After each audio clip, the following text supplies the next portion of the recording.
저는 오늘 본문의 말씀을 가지고 하나님이 함께하는 사람, 이런 제목으로 하나님 말씀을 증거하도록 하겠습니다. 우리 주변에 보면 인기 있는 사람이 있죠. 실력이 있어서 인기가 있고 사람의 주목을 받기 시작하면 한쪽의 사람들은 축하해 주지만 또 다 한 종류의 사람은 시기하고 질투하고 그를 모함하는 세력이 생기는 것을 우리는 종종 봅니다. 이것이 세상입니다. 내가 이기기 위해서 할 수 있는 모든 방법을 동원하는 것이 세상 사람들의 삶의 방식입니다. 이것은 신앙생활에 있어서도 역시 볼 수 있습니다. 하나님께서 세우셔서 성령을 부으시고 사용하시는 사람이라 할지라도 인간적인 경쟁과 욕심, 시기심으로 하나님의 계획을 가로막습니다. 이 보이지 않는 전쟁이지요. 하지만 하나님이 함께하는 자는 세상이 감당할 수 없다는 것입니다. 이것을 다윗의 삶을 통해 우리는 확인할 수 있습니다. 18장에서 3번이나 강조된 것이 여호와께서 다윗과 함께 계셨다, 이 말씀입니다. 12절을 제가 읽겠습니다. 여호와께서 사울을 떠나 다윗과 함께 계심으로 사울이 그를 두려워한지라. 여호와께서 사울을 떠났어요.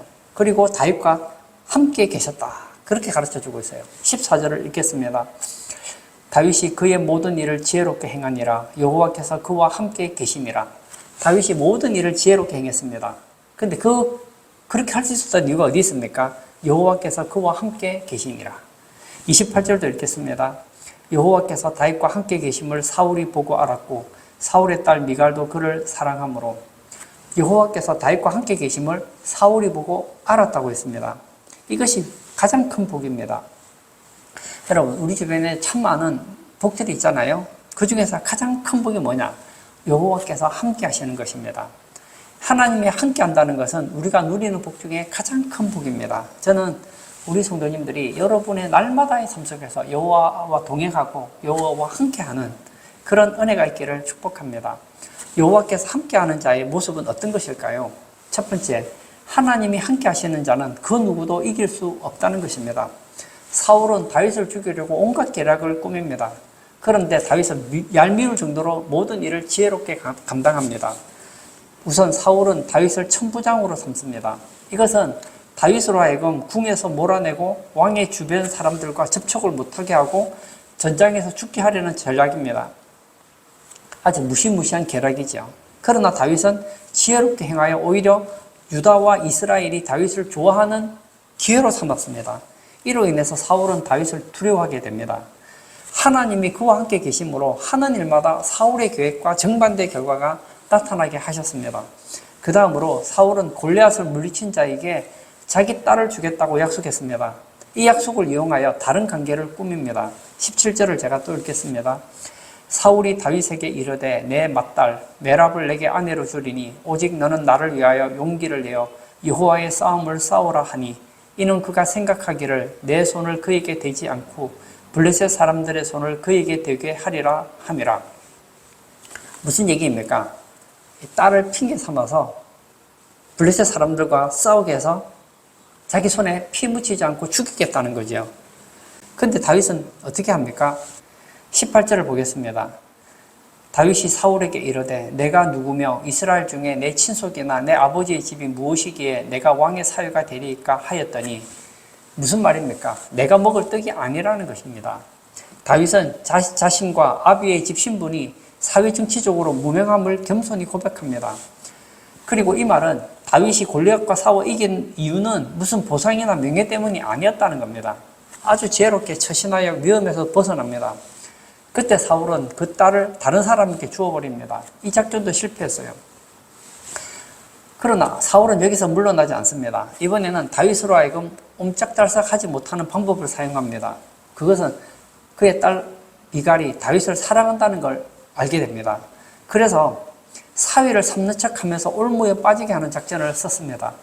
그 당시에는 결혼을 하려고 하면 장인이 될 사람에게 신부대금을 지불하는 것이 고대의 결혼 풍속이었습니다. 그런데 가난한 다윗은 그런 능력이 없었습니다. 결국 사울은 블레셋 사람의 포피 100개를 요구하면서 호의를 베푸는 것 같이 합니다. 그런데 다윗은 포피 100개가 아니라 블레셋 사람 200명을 죽이고 포피를 가져옵니다. 이 사울의 술칙대로 되는 것이 없습니다. 여기서 사울은 하나님이 다윗과 함께 한다는 사실을 깨닫고 또 두려워하게 됩니다. 다윗이 나중에 사울을 피해 도망다니는 중에도 하나님은 그와 함께 하셨습니다. 22장에 보면 400명 가량의 사람들이 다윗 옆으로 모였습니다. 사울이 다윗을 죽이려고 하는 걸 모르는 게 아니에요. 알고 있음에도 불구하고 다윗 주변에 사람들이 모였습니다. 사울은 많은 군대를 가지고도 다윗을 이기지 못했습니다. 그 이유는 하나님이 다윗과 함께 있기 때문입니다. 다윗은 훗날 이렇게 고백합니다. 시편 91편 7절에 1000명이 내 왼쪽에서 10,000명이 내 오른쪽에서 엎드러지나 이 재앙이 내게 가까이 하지 못하리로다. 하나님이 함께하는 사람은 세상이 감당치 못한다는 거예요. 하나님이 함께 하시는 것이 이렇게 힘이 되고 복이 됩니다. 다윗만 그렇습니까? 아닙니다. 야곱을 보십시오. 야곱이 어머니를 떠나서 외삼촌 집으로 도망을 할 때였습니다. 그렇게 그를 사랑했던 어머니 없습니다. 그러나 하나님은 야곱에게 약속하셨습니다. 창세기 28장 15절에 내가 너와 함께 있어 내가 어디로 가든지 너를 지키며 너를 이끌어 이 땅으로 돌아오게 할지라 내가 내게 허락한 것을 다 이루기까지 너를 떠나지 아니하리라 하신지라. 이 약속대로 야곱은 객지에서 파란만장한 삶을 살았지만 결국은 금이 환영하게 됩니다. 왜 그렇습니까? 하나님이 함께 하셨기 때문입니다. 요셉은 어떻습니까? 형들에게 미움을 받아서 애굽에 팔려가게 됩니다. 그는 노예가 되고 억울한 죄수의 몸이 되기도 했습니다. 그런 요셉의 삶이 성공적으로 역전할 수 있었던 이유는 여호와께서 함께 하셨기 때문입니다. 창세기 39장은 요셉이 가장 힘들 때 기록인데 4번이나 요셉에게 하나님이 함께 하심을 밝혀주고 있었다는 거예요. 요셉의 옆에는 사랑하는 아버지가 없습니다. 그러나 곁에 누가 계셨습니까? 하나님이 계셨어요. 결국 요셉은 승리했습니다. 역사의 주인공이 됩니다. 여러분, 우리 삶 주변에 참 우리가 의지하는 것들이 많지요. 그러나 결국은 다 떠납니다. 돈도 떠나고 건강도 떠나고 권력도 떠나고 사람도 떠날 수 있습니다. 영원하지 않아요. 그러나 하나님이 떠나지 않으시면 결국 그것들은 언제든지 내게 돌아올 수 있다는 거예요. 하나님은 우리에게 약속하셨습니다. 어떤 약속을 해주셨습니까? 마태복음 28장 20절에 하반절에 보면 이런 말씀이 있죠. 볼지어다 내가 세상 끝날까지 너희와 항상 함께 있으리라 하시니라. 세상 끝날까지 함께 있겠대요. 하나님은 다윗과 함께 하셨고 야곱과 함께 하셨고 모세와 함께 하셨고 이스라엘에게만 함께 한 게 아닙니다. 여러분에게도 함께 하신다는 거예요. 두 번째, 하나님이 함께하는 자는 세상이 두려워한다는 겁니다. 사울은 하나님이 함께하는 다윗을 보고 두려워했습니다. 본문에서 3번이나 반복해서 이것을 지적하고 있습니다. 12절을 제가 읽겠습니다. 여호와께서 사울을 떠나 다윗과 함께 계심으로 사울이 그를 두려워한지라. 사울이 다윗을 보면서 어떤 마음을 가졌습니까? 두려워했다고 했습니다. 15절을 볼까요? 사울은 다윗이 크게 지혜롭게 행함을 보고 그를 두려워하였으나 다윗이 지혜롭게 행하는 것을 보고 두려워했대요. 29절도 제가 읽겠습니다. 사울이 다윗을 더욱더욱 두려워하여 평생에 다윗의 대적이 되니라. 처음에는 두려워했는데 나중에는 어떻게 됩니까? 더욱더욱 두려워했다는 거예요. 이길 수 없을 것 같으니까 죽이려고 하고 평생 다윗의 대적으로 살았습니다. 어두움이 빛을 두려워하고 빛이 반짝이는 순간 어둠은 그 자리를 내어줘야 하는 것과 같습니다. 사실 사울은 누구입니까? 그는 한 나라의 왕이에요. 힘도 있고 권력도 있고 무기도 있고 사람도 있습니다. 두려워할 것이 무엇이 있겠습니까? 그러나 여러분, 힘은 무기나 권력에서 나오는 것이 아닙니다.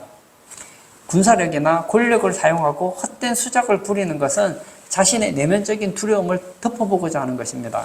진짜 힘은 어디서 나옵니까? 하나님에게서 나온다는 거예요. 하나님이 그 중심에 있는 사람은 세상이 두려워할 수밖에 없습니다. 창세기 26장에도 이삭이 하나님과 함께하는 사람임을 깨달은 그랄의 왕이 이삭을 두려워하여 조약을 맺고자 합니다. 창세기 26장 28절을 제가 또 읽겠습니다. 그들이 이르되 여호와께서 너와 함께 계심을 우리가 분명히 보았으므로 우리의 사이 곧 우리와 너 사이에 맹세하여 너와 계약을 맺으리라 하였노라. 하나님이 없는 사람은 세상이 두렵습니다. 그러나 하나님이 함께하는 사람은 세상이 그를 두려워한다는 거예요.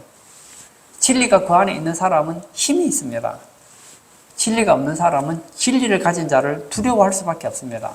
말씀이 없는 자는 말씀을 가진 자를 두려워할 수밖에 없습니다. 기도하지 않는 자는 기도하는 자를 두려워할 수밖에 없습니다. 왜냐하면 하나님께서는 진리의 말씀과 기도하는 자에게 함께 하시기 때문입니다.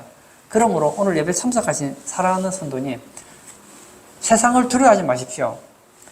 오히려 세상이 여러분을 보고 두려워하게 하십시오. 우리 안에 믿음이 있고 하나님이 함께 하시면 세상이 우리를 두려워해야지 우리가 세상을 두려워하면 안 된다는 거예요. 시편 56편 3절 말씀을 보십시오. 내가 두려워하는 날에는 내가 주를 의지하리이다. 우리는 이론은 알아요. 하나님이 나와 함께 하시면 두렵지 않다. 이론은 아는데 실제로 위기가 닥치면 어떤 마음이 들까요? 두려워하는 마음이 생깁니다. 그때 어떻게 했답니까? 주를 의지하리이다.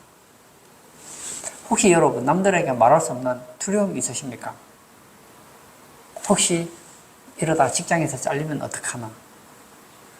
내가 몸도 안 좋은데 이러다가 치명적인 질병 생기면 어떡하나? 이러다가 사회에서 매장되면 어떡하나? 혹시 그런 두려움이 있으십니까? 여호와께 다 맡기시기를 바랍니다. 다윗은 자신의 두려움을 하나님을 의지하고 바라봄으로 극복했습니다. 마틴 루터킹 목사님은 이렇게 말했습니다.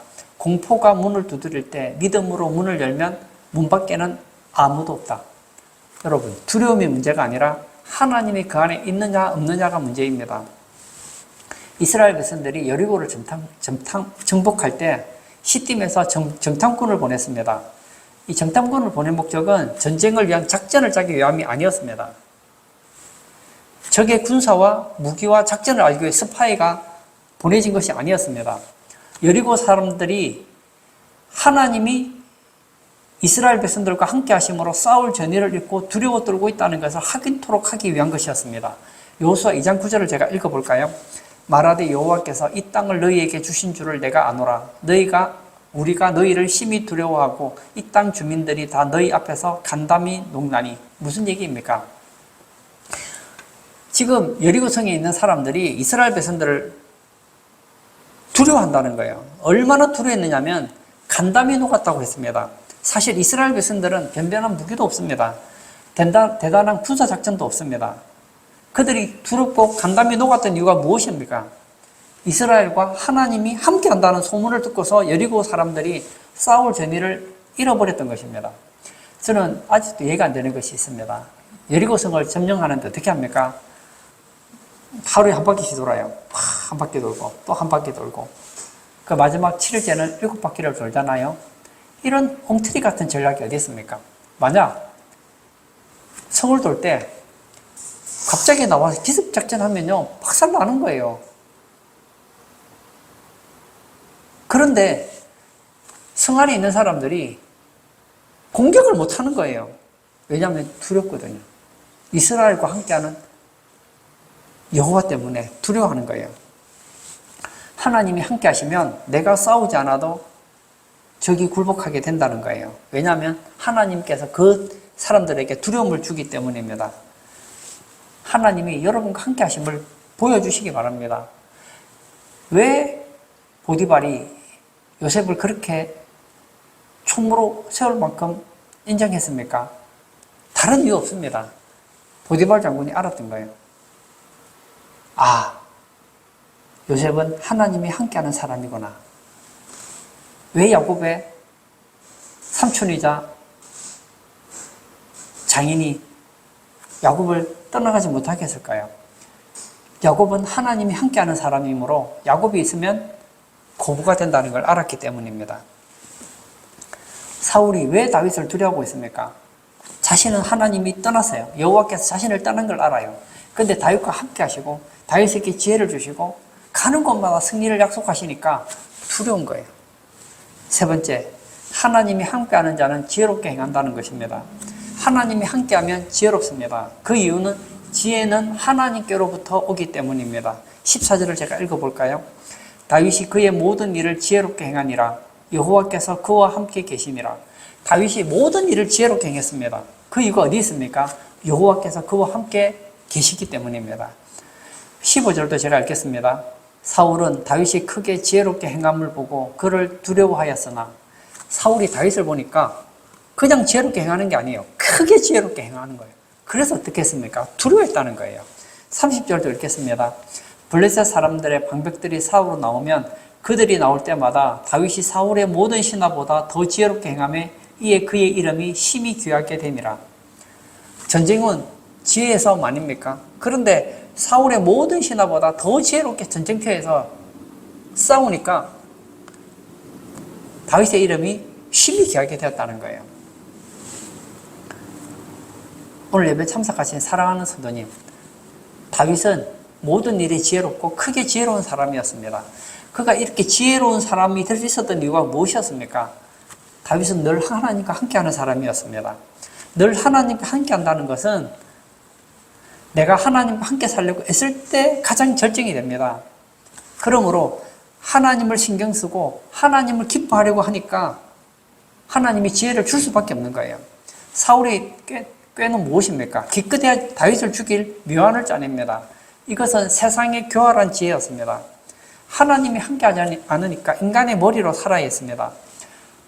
다윗을 블레셋 사람 손에 죽이기 위해서 딸을 주겠다 약속하고 천부장을 삼기도 하고 블레셋 사람들과 전쟁하기도 합니다.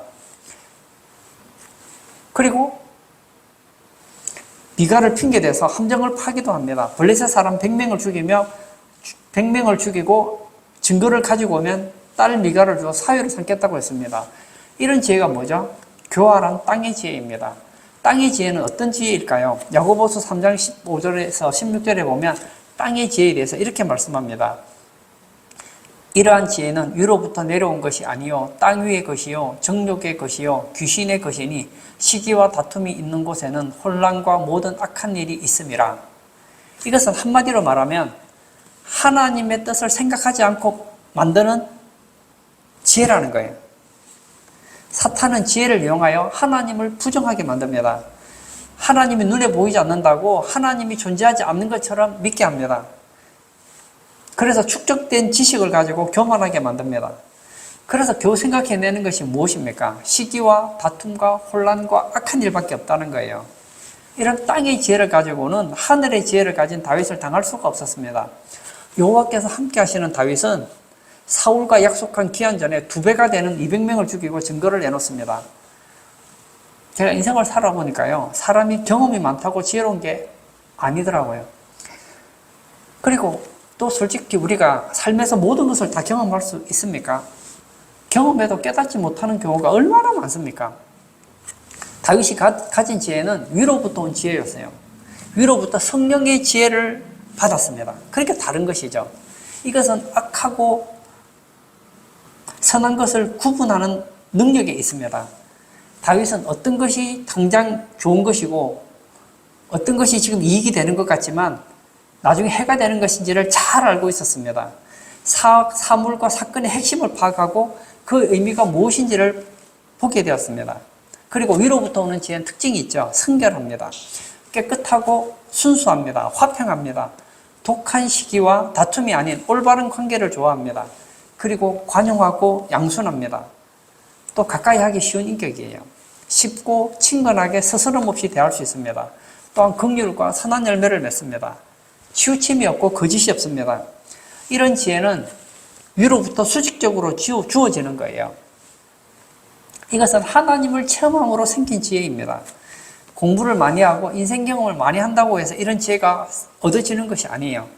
하나님이 함께 할 때에 하나님께서 이런 지혜를 주신다는 거예요. 저는 다윗을 보면서 그 생각이 들었어요. 다윗은 공부를 못했어요. 어릴 때부터 뭘 했습니까? 양을 쳤잖아요. 그러므로 세상에 지위도 없었고 경험도 없었습니다. 그는 양만 통솔했지 사람들을 통솔해 본 경험도 없습니다. 이 다윗에게는 편이 있잖아요. 오히려 첫째나 둘째나 셋째 정도 되면 밑에 동생들을 통솔할 수 있는 기회라도 있지 자기는 막내예요. 그 집에서 천도꾸러기였기 때문에 뭐 리더십을 발휘할 기회가 없었단 말이에요. 그럼에도 불구하고 사물을 꿰뚫어보는 통찰력이 대단합니다. 리더십이 있습니다. 분명한 분별력이 있습니다. 다윗은 먹어야 할 떡과 먹지 말아야 될 떡을 구분합니다. 싸워야 할 때와 물러나야 할 때를 분별합니다. 항상 안정되어 있습니다. 내면에는 진지함이 있습니다. 어떻게 이런 것이 가능할까요? 그 심령에 하나님이 함께 하시고 진리의 말씀이 있기 때문입니다. 많이 배웠느냐, 못 배웠느냐? 물론 적게 배우는 것보다 많이 배우는 것이 낫죠. 많이 가졌느냐, 못 가졌느냐? 물론 많이 가지는 것이 적게 가지는 것보다 낫겠죠. 그러나 이것보다 더 중요한 것은 하나님이 함께 하시느냐, 하지 않느냐? 이것이 중요하다는 거예요. 학교를 가졌느냐, 가지지 않느냐? 이것보다 하나님이 함께 하느냐, 하지 않느냐가 중요하다는 거예요. 말씀을 맺겠습니다. 하나님이 함께 한다는 것은 하나님과 동행할 뿐만 아니라 하나님을 기뻐해야 되는 거예요. 하나님을 기쁘게 여기려고 몸부림치는 사람이에요. 예수님께서 이런 말씀을 하셨습니다. 요한복음 8장 16절에 만일 내가 판단하여도 내 판단이 참되니 이는 내가 혼자 있는 것이 아니요 나를 보내신 이가 나와 함께 계심이라. 예수님께서 어떤 사건을 판단을 합니다. 근데도 그 판단이 참되대요. 그 이유는 혼자 있는 것이 아니고 나를 보내신 이가 나와 함께 하시기 때문에 내가 어떤 판단을 하면 그 판단이 맞다는 거예요. 요한복음 16장 32절 보라 너희가 다 각각 제 곳으로 흩어지고 나를 혼자 둘 때가 오나니 벌써 왔도다. 그러나 내가 혼자 있는 것이 아니라 아버지께서 나와 함께 계시느니라. 보십시오. 겟세마네 동산에서 나중에 제자들이 다 도망가잖아요. 예수님은 혼자 있는 것 같습니다. 밖에서 보면 예수님밖에 없어요. 그리고 이제 끌려가서 맞다가 십자가에 못 박혀 죽잖아요. 그런데 혼자 있는 것이 아니랍니다. 왜냐하면 아버지께서 나와 함께 계시느니라. 예수님께서는 어떻게 해서 늘 하나님이 나와 함께 하신다는 이 확신을 가지고 살 수 있었을까요? 그 답이 요한복음 8장 29절에 나옵니다. 나를 보내신 이가 나와 함께 하시도다. 나는 항상 그가 기뻐하는 일을 행함으로 나를 혼자 두지 아니하셨느니라. 예수님은 늘 하나님이 기뻐하는 일을 행하려고 했습니다. 그러므로 하나님이 나와 함께 하는 것을 확신할 수 있었다는 거예요.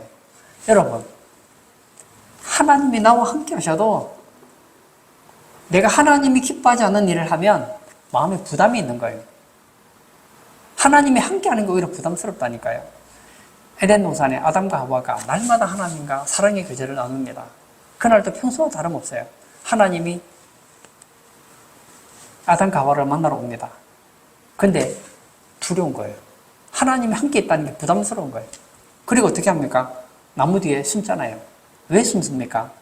하나님이 기뻐하는 일이 아니라 하나님이 하지 말라는 일을 하니까 하나님이 멀어지는 것이 아니고 본인이 하나님을 멀리하게 되더라는 거예요.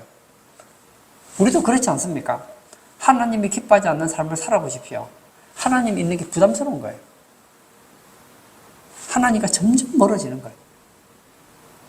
그러나 내가 하나님을 사랑하고 하나님과 교제하고 하나님이 기뻐하는 삶을 살아가면 하나님 있는 게 좋은 거예요. 하나님과 친밀해지는 거예요. 하나님이 나와 함께 계시고 하나님이 나를 도와주시고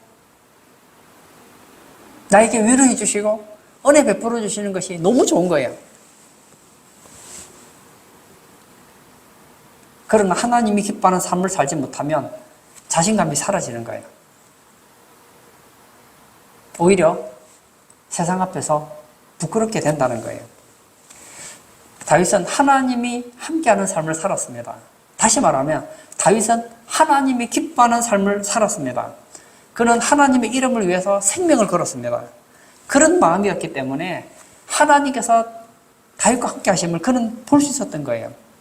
언제든지 하나님이 나와 함께 하시는 확신을 가졌던 거예요. 이것이 바로 인생 승리의 비결입니다. 하나님이 함께하는 사람은 비록 사람에게는 무명하다 할지라도 결국 하나님 앞에서는 존귀하게 됩니다. 30절을 한번 제가 읽어볼까요? 블레셋 사람들의 방백들이 싸우러 나오면 그들이 나올 때마다 다윗이 사울의 모든 신하보다 더 지혜롭게 행하매 이에 그의 이름이 심히 귀하게 됨이라. 사울은 어떻습니까? 다윗을 지금 사람들에게서 무시당하고 그리고 죽이려고 하잖아요. 근데 하나님은 오히려 다윗을 높여주시고 이름을 심히 귀하게 만들어주신 거예요. 사람이 높아지고 낮아지는 것은 사람 손에 달린 게 아니에요. 인간적으로 높아져도 결국 하나님 앞에서 하나님 인정 안 하면 그거 아무 소용 없습니다. 저는 세상에서 좀 유명한 사람들을 알고 있거든요. 제가 볼 때 제 눈으로 보는 게 아니에요. 성경적인 관점에서 볼 때 세상에서는 영웅인지 몰라도 세상에서는 위인인지 몰라도 하나님 앞에 가면 정말 부끄러운 자들이 있어요. 무명한 자들이 있습니다. 그러나 세상에서 볼 때는 아무도 몰라줘요. 인정도 못 받아요. 그러다 하나님 앞에 갔을 때는 심히 귀히 여김을 받는 사람이 있습니다.